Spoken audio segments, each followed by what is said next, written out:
Collision आपकी इच्छा करे तो पढ़िएगा, कोलिजन आपकी इच्छा ना करे तो ना पढ़िएगा। ये मैं आपके ऊपर छोड़ रहा हूँ। और आपको नॉलेज लेना हो तो पढ़ सकते हैं, नॉलेज नहीं लेना हो तो मत पढ़िए, जैसा आपकी मर्जी है वैसा कीजिए। बहरहाल इस टॉपिक को अगर आप पढ़ेंगे तो इससे आपको डेफिनेटली 1-2 नंबर का या 3 नंबर का क्वेश्चन बोर्ड में भी मिलेगा और एग्जाम्स में भी मिलेगा। सेंटर ऑफ मास का कॉन्सेप्ट हम डिस्कस करने जा रहे हैं। शायद थोड़ा सा कट रहा हो तो मैं ये रीडिंग बोल देता हूँ। ये आपका चैप्टर नंबर 10 है। सेंटर ऑफ मास स्टार्ट होने जा रहा है। Centre of mass, centre of mass का कॉन्सेप्ट सर आइजैक न्यूटन ने पॉइंट पार्टिकल के टर्म्स में बहुत पहले ही दे दिया था कि आप किसी, जैसे हम 3 इक्वेशंस ऑफ मोशन यूज करते हैं तो उसके अंदर हम अक्सर बड़ी बड़ी ट्रक ट्रेन को छोटे छोटे पॉइंट में अज्यूम करके एक जगह से दूसरी जगह पर ले जाते हैं, उसका एक्सीलरेशन, वेलोसिटी वगैरह सब कैलकुलेट करते हैं। ठीक है, तो सेंटर ऑफ मास क्या होता है? A point lies within और without the object at which whole mass of the body is suppose to be concentrated. एक डेफिनेशन इसकी ये लिखी जा सकती है, a point lies within or outside the object which is able to describe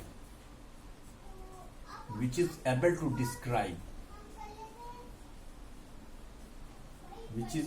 to describe the whole motion of the object, which is able to describe the motion of the whole object, motion of the whole object। इसकी सबसे precise definition है, motion of the whole object is known as center of mass। ये centre of mass की सबसे easy definition है कि आप किसी ऑब्जेक्ट में, किसी बॉडी में उस पॉइंट को देखें कि अगर जिस पॉइंट की मोशन को डिस्क्राइब करने से पूरी बॉडी की मोशन डिस्क्राइब हो जाए, पूरे सिस्टम की मोशन डिस्क्राइब हो जाए, ऐसे पॉइंट को हम सेंटर ऑफ मास कहते हैं। अब इसमें सबसे पहले हम देखेंगे अपना एक सिस्टम है हमारे पास, सिस्टम ऑफ 2 मास पार्टिकल। तो C.M, ये जो सेंटर ऑफ मास है इसको हम बार बार इतना बड़ा बड़ा नहीं लिखेंगे, इसको C.M. लिखेंगे। तो centre of mass of a 2 particle system, centre of mass of 2 particle system. अब 2 पार्टिकल के मास सिस्टम से ही आपको हम बहुत कुछ समझाएंगे, बहुत कुछ डिराइव कराएंगे। ठीक है, मान लीजिए, सपोज कीजिए, कंसीडर 2 पार्टिकल्स। 1 मिनट मार्कर देख लूं। हाँ, consider 2 particles. Consider an isolated system of 2 particles. Consider an isolated system of 2 particles. 2 particles of masses m1 and m2. Of masses m1 and m2। 2 particle हैं जिनके masses m1 and m2 है। Are subjected to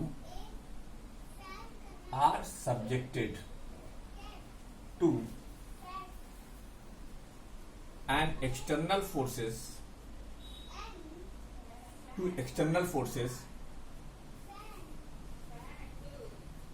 F1 and F2। आपने एक 2 particle का isolated system लिया, यानी हम यहां पर और कोई तीसरा पार्टिकल कंसीडर करने वाले नहीं हैं। उसका मास जो है m1 और m2 है, और जिनके ऊपर आपने बाहर से फोर्सेस लगा रखे हैं F1 और F2। अब देखो, इसमें हम एक अगर फिगर बना दें, इसमें हम अगर एक फिगर बना दें, ये 2 पार्टिकल हैं, एक का मास m1 है, एक का मास m2 है।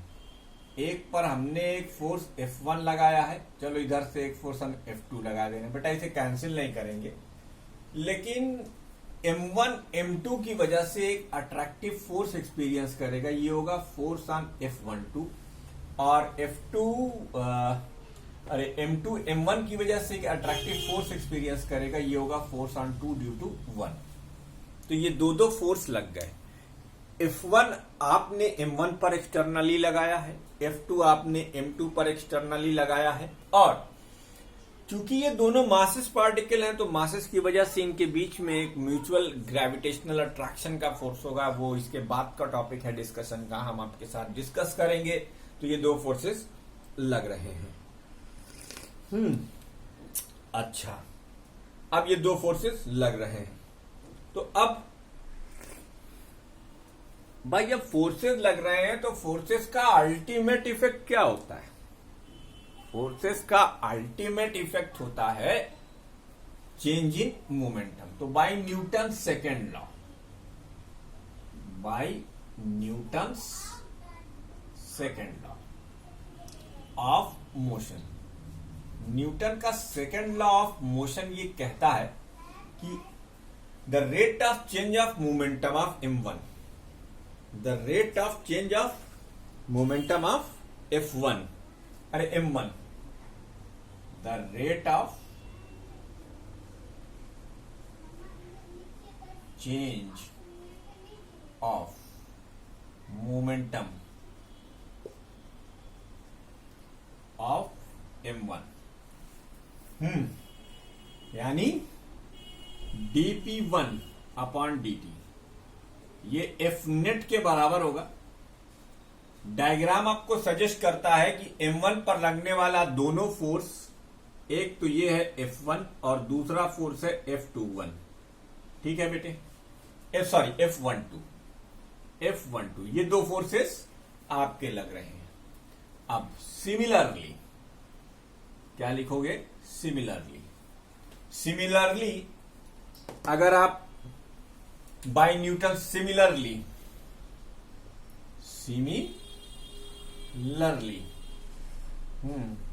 फॉर M2, अब इसका rate of change of momentum F net के बराबर होगा। ये सर आइजैक न्यूटन का लॉ है, सेकंड लॉ, जिसके अकॉर्डिंग इसके ऊपर दो फोर्सेस लग रहे हैं। कौन कौन सा? F2 प्लस F1 F21, ये दो फोर्सेस इसके ऊपर भी लग रहे हैं। ठीक, एक काम करो, इसे कहो इक्वेशन नंबर 1 और इसे कहो इक्वेशन नंबर 2। अब दोनों को ऐड कर दो, एडिंग 1 एंड 2, एडिंग 1 एंड 2। जब तुम दोनों को ऐड करोगे तो देखोगे dP1 upon dt, dP1 upon dt plus dP2 upon dt, F1 plus F12 plus F2 plus F21, इतने फोर्सेस लग गए बेटा। अब जरा याद करो, M1 और M2 के बीच में लगने वाले ये जो दो फोर्सेस हैं F21 और F12, ये बेटा पेयर में होंगे। ये क्या होंगे? पेयर में होंगे, ठीक है दद्दा। तो इसे जरा और स्टाइल में हम लिखेंगे, तो हम इसे लिखेंगे d/dt of mv1।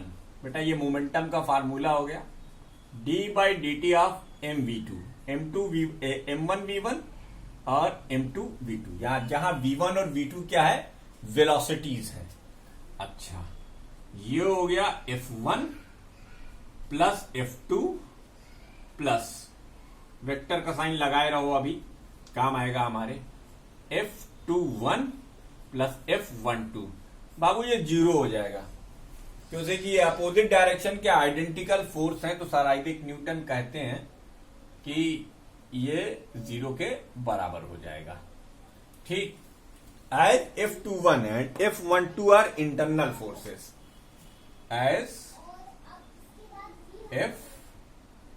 F12 and F21 are internal forces, hence F12 plus F21 is equal to 0। F12 और F21 इज इक्वल टू 0। एक काम क्यों नहीं करते, ये जो डी बाई डी टी जो ऑपरेटर है ये दोनों पर लगा हुआ है ना, तो क्या हम डी बाई डी टी को कॉमन नहीं ले सकते? तो बिल्कुल ले सकते हैं साहब, क्यों नहीं कॉमन ले सकते? ले लीजिए common. D by d t of M1V1 plus M2V2 vector sign के साथ, और इसे आप F1 प्लस F2 लिख दीजिए, यानी ये F नेट हो गया। क्या हो गया बेटा? F नेट हो गया। अच्छा, अब जरा देखो जो V1 है और V2 है। बेटा जरा वीडियो को पॉज करो यहीं पर और सब कुछ नोट कर डालो, क्योंकि ये डेरिवेशन थोड़ा सा लंबा हो जाएगा। तो यहां तक तो वो समझ में आ ही गया होगा। हम अभी फिलहाल इतना इरेज कर रहे हैं। कितना इरेज कर रहे हैं? इतना इरेज कर रहे हैं। चैप्टर नंबर 10 हटा रहे हैं, सेंटर ऑफ मास हटा रहे हैं, क्योंकि अपना तो काम बिना बोर्ड के चलता ही नहीं है भाई। ठीक है, तो एक स्टेप और हम बढ़ा रहे हैं इसके अंदर। देखो हम लिख रहे हैं D by d t of, अब हमने लिखा M1, और ये जो तुम्हारा V1 है इसकी जगह पर हमने लिखा dR1 अपॉन dt, और M2 है और ये हो गया dR2 अपॉन dt। ठीक, इज इक्वल टू, अब इसको F नेट बना लो। ये आइसोलेटेड सिस्टम पर लगने वाला टोटल फोर्स हो गया। क्या हो गया? आइसोलेटेड सिस्टम पर लगने वाला टोटल फोर्स। भैया अब करना क्या है? अब डी बाई डी टी दोनों जगह से कॉमन है, इसको भी बाहर ले लो। तो अब ये हो जाएगा D square upon D two upon d t square, और ये हो जाएगा M1R1 प्लस M2R2। और ये जो तुमने F एक्सटर्नल लिखा हुआ है इसको तुम लिख सकते हो टोटल मास इनटू ए नेट। क्या लिख सकते हो? ए नेट। वेक्टर साइन मत हटाओ, ए नेट लिख सकते हो। अच्छा, इसका मतलब जैसे तुमने ये लिखा हुआ है ए नेट, इसको एक स्टेप और बढ़ाओगे तो तुम लिख सकते हो M1 upon M2 into D by d t of V net. एक स्टेप और बढ़ाओगे तो तुम लिख दोगे M1 plus M2 D by d t of RCM लो कम। एक मिनट, तो यहां से यहां आए, इसको पूरा किया। अब वीडियो को पॉज कर आप इसे अगर नोट ना किए हो तो फिर मैं एक चांस देता हूं, आप इसे नोट कीजिए।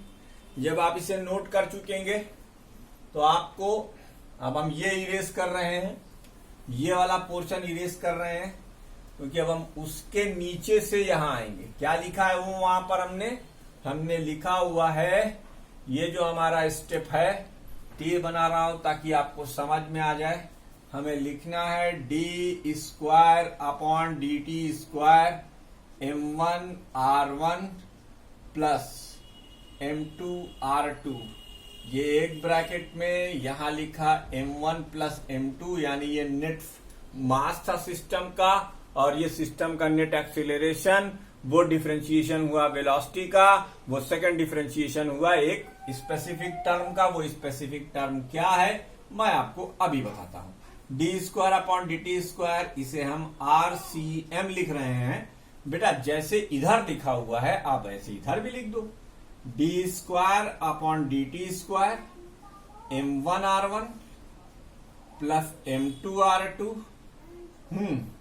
Is equal to d t square, bracket में M1 plus M2 into RCM। बाबू देखो इधर भी D square upon d t square है, इधर भी D square upon d t square है, इसे कैंसिल आउट कर दो तो तुम्हारे पास बचा क्या? ये वेक्टर साइन के साथ है, तो वेक्टर साइन के साथ है, ये हो गया RCM is equal to M1R1 plus M2R2 divided by m1 plus m2। ये तो हुआ डेरिवेशन। ये क्या हुआ? डेरिवेशन हुआ। दो पार्टिकल के सिस्टम का centre of mass, position of centre of mass क्या होती है? m1r1 plus m2r2 upon m1 plus m2। देखो ये फॉर्मेलिटी का डेरिवेशन था। इसे चाहो तो तुम प्रैक्टिस करो, चाहे तो ना करो, बाकी तुम समझदार हो। जरा सा घुमा दे ताकि ऊपर का स्टेप भी आपको दिख जाए। ये देखिए, नोट कर लीजिए आप। ये आपको ऊपर का स्टेप दिख रहा होगा। ये डेरिवेशन आप नोट कर लीजिए। हम इसके आगे की कथा बहुत इंटरेस्टिंग और वहीं से न्यूमेरिकल्स बनेंगे, वो मैं आपको बताता हूं। तो बच्चों, जब ये वेक्टोरियल फॉर्म में लिख दिया जाए, अब देखो इसका मतलब समझ लेते हैं और ये कैसे हमारे काम आएगा इसको समझ लेते हैं। तो आपने पॉज करके नोट कर ही लिया होगा और इसका मतलब भी हम समझ लेते हैं। ये जो लिखा हुआ है ये लिखा हुआ है। एक कोऑर्डिनेट सिस्टम बनाओ, ऑर्थोगोनल ट्रायड टाइप, आप जानते हैं। यहां पर दो मासेस लो, एक का पोजीशन वेक्टर रखो r1 और एक मास और लो, इसका पोजीशन वेक्टर रखो r2। ठीक, r1 वेक्टर और ये r2 वेक्टर। यहां कहीं लाई करेगा RCM, ठीक, यहां कहीं लाई करेगा RCM।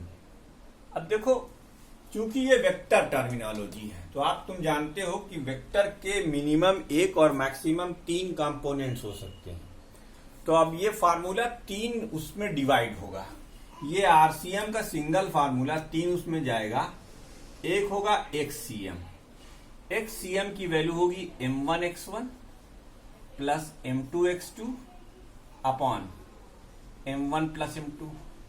इसी तरीके से YCM, ये क्या होगा? m1y1 plus m2y2 upon m1 plus m2। इसी तरीके से एक फार्मूला और होगा ZCM, m1z1 plus m2z2 upon m1 plus m2। अगर दो पार्टिकल जिनके तीनों कोऑर्डिनेट्स दिए हुए हों तो फिर उनका XCM, YCM और ZCM ऐसे निकाला जाएगा। XCM, YCM and ZCM। बच्चों, इस पर हम एक न्यूमेरिकल यही कर देते हैं। एक दो न्यूमेरिकल हम कर देते हैं तो आपको अच्छे से ये समझ में आ जाएगा। इसके न्यूमेरिकल ही ज्यादा इंपॉर्टेंट है। तो ये था डेरिवेशन और ये उसका एक्सप्लेनेशन कि RCM वो पॉइंट है अगर जिसकी मोशन आप डिस्क्राइब कर दें तो होल पार्टिकल, होल सिस्टम की मोशन डिस्क्राइब हो जाए। तो मैंने 2 पार्टिकल सिस्टम के लिए RCM डिराइव करने का तरीका आपके सामने लिखा। अब देखो, एक क्वेश्चन है, ये एक सवाल है, तेरा क्या ख्याल है? ठीक, यहां पर हमने 1 किलोग्राम का एक मास और यहां पर हमने 2 किलोग्राम का मास रखा। ठीक, इन दोनों के बीच की दूरी 4 मीटर है। ठीक, आपसे इसका CM फाइंड करने के लिए कहा गया। फाइंड CM, पहले का आसान सा सवाल देखिए, फाइंड CM। तो इसका CM अगर आपको पता करना है तो आपको एक ही लाइन में दिखाई दे रहे हैं तो इसके एक ही कोऑर्डिनेट। चलो बेटा, अगर तुमको ऐसा कोई क्वेश्चन दिया हो तो एक कोई एक पार्टिकल मास का उस ओरिजिन पर मान लो, तो दूसरे का देखो अल्टीमेट कोऑर्डिनेट क्या हो जाएगा? 4,0। क्या हो जाएगा? 4,0। अब इसका XCM अगर तुम्हें निकालना है तो तुम लिखोगे 1 into 0 plus 2 into 4 divided by m1 क्या है? 1 और m2 क्या है? 2। ये कितना आ गया? 8/3 मीटर। YCM निकालने चलोगे तो ये हो जाएगा 1 इंटू 0 और 2 इंटू भी 0 डिवाइडेड बाई 1 प्लस 2, तो ये 0 आ गया। तो कोऑर्डिनेट CM के कोऑर्डिनेट क्या हो गए? 8/3, 0। ठीक, ये तो था बड़ा सिंपल सा क्वेश्चन। अब अगर हम दूसरा क्वेश्चन करें तो देखो, दूसरा क्वेश्चन इस पे हम जो करेंगे वो कुछ इस तरीके से कि मान लो तुम्हारे पास एक रेक्टेंगुलर कोऑर्डिनेट सिस्टम नहीं है, अभी फिलहाल तुम्हारे पास एक स्क्वायर है, ठीक।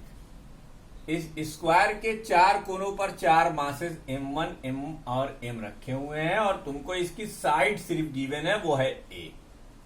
आपसे कहा जाता है find the centre of mass of this system, find the CM of this system. इस सिस्टम का CM फाइंड करो। तो जब तुम इस सिस्टम का CM फाइंड करने जाओगे तो और बेटा इसकी कोऑर्डिनेट, चालाकी ये है कि इसको तुम y एक्सिस बना दो, इसको तुम x एक्सिस बना दो। तो देखो पहला जो तुम्हारा मास है वो तुम्हारा 0,0 पर हो जाएगा, दूसरा मास कहां हो जाएगा A,0 पर, तीसरा मास कहां हो जाएगा A,A पर, और चौथा कहां हो जाएगा 0,A पर। कितनी आसानी से हमने कोऑर्डिनेट डिसाइड कर लिया। अब अगर तुमसे कहा जाए एक CM, तो तुम पहले कोऑर्डिनेट के लिए लिखोगे M इंटू 0, दूसरे कोऑर्डिनेट के लिखोगे लिए M इंटू A, तीसरे कोऑर्डिनेट के लिए लिखोगे, तीसरे मास के लिए लिखोगे M इंटू A, और चौथे मास के लिए लिखोगे M इंटू 0। अब चारों मास एडअप कर दो। चारों मास जैसे ही तुम एडअप करोगे ये हो जाएगा 2MA/4, तो ये हो जाएगा A/2, एक कोऑर्डिनेट आ गया। ऐसे ही अगर YCM की बात की जाए तो YCM M into 0 plus M into 0 plus M into A plus M into A divided by M plus M plus M plus M, ये हो गया 2MA/4, ये भी हो गया A/2। तो CM के कोऑर्डिनेट क्या आ गए A/2, A/2। अच्छा, आगे ये क्वेश्चन और ये क्वेश्चन वीडियो को पॉज करके नोट करो। मैं तुम्हें तीसरा क्वेश्चन बताता हूं। ये वाला क्वेश्चन, एक क्वेश्चन और बताता हूं। जैसे देखो तुम्हारे पास एक ट्राइंगल है, ये आइसोसेलेस ट्राइंगल है, सॉरी इक्विलैटरल, जिसकी साइड A दी हुई है। इसके एक कोने पर M मास, एक कोने पर 2M मास और एक कोने पर 3M मास रखा हुआ है। आपको CM पता करना है, ठीक। चालाकी करो, इसे y एक्सिस बना दो और इसे तुम x एक्सिस बना दो। तो इसके कोऑर्डिनेट 0,0 हो जाएंगे, इसके कोऑर्डिनेट A,0 हो जाएंगे, और जानते हो इसके कोऑर्डिनेट होंगे A/2, हमेशा याद रखना। और इसका ये 60 डिग्री का एंगल है और ये A/2 है, तो tan 60 की वैल्यू होती है परपेंडिकुलर अपॉन बेस, तो ये हो जाएगा A/2√3। अब देखो तुम्हें तीनों के कोऑर्डिनेट पता हो गए, आराम से तुम निकाल सकते हो। वीडियो कट हो जाएगी तो आगे वाली वीडियो में कंटिन्यू रहेगा ये न्यूमेरिकल।